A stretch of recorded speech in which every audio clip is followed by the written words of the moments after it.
love. Love in the good old-fashioned sense, which is today more and more rare. Love as an encounter. This is why in English and also in some other languages, not all, like French, you use the term fall. We fall in love. This is the eventual dimension. In what sense? Let's say you live a happy life. You are lucky, you have a job, you meet regularly with friends, you are not in love, you just make one-night stands, maybe here and there, you meet every evening with friends, you drink, you go to blah, blah. Then all of a sudden, in a totally contingent way, let's say you stumble on the street, somebody helps you to stand up, it's a young girl or boy, blah, blah, and of course, it's the love of your life. A totally contingent encounter, but the result can be that your whole life changes. Nothing is the same, as they say. You even spontaneously perceive your entire past life as leading towards this unique moment. You know, the illusion of love is, oh my God, I was waiting all my life for you.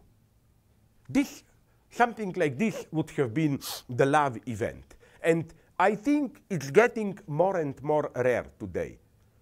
Many intelligent cultural critics noticed how we are almost returning to pre-romantic, pre-modern times when marriage or love connections were a matter of relatives, counselors, and so on. Your uncle, your aunt, they selected whom you will marry, and so on.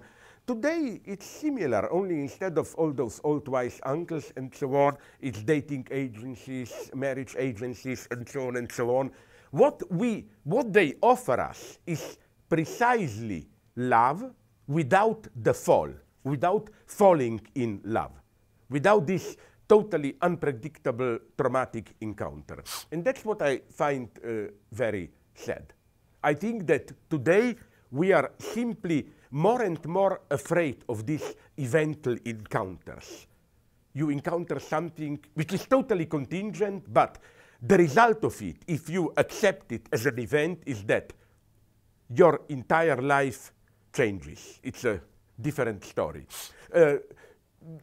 This is why I think that this avoiding falling in love is the same phenomenon as a standard joke that I use in almost all my books. You know how we want to date the thing without the bad aspect of it, without the price we have to pay for it.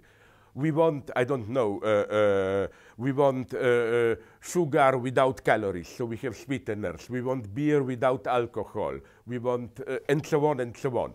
And I claim it's the same thing in sexuality. We want brief, safe sex, sexual encounters without the fall, without this fatal attachment. And I think this is the most sad thing here, that even what is slowly emerging as maybe the predominant ideology today, what I ironically refer to as Western Buddhism.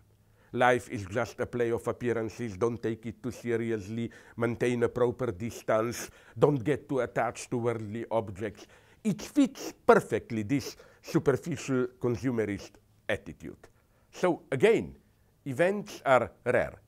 An event is a traumatic encounter which, to put it in more learned philosophical terms, retroactively creates its own causes.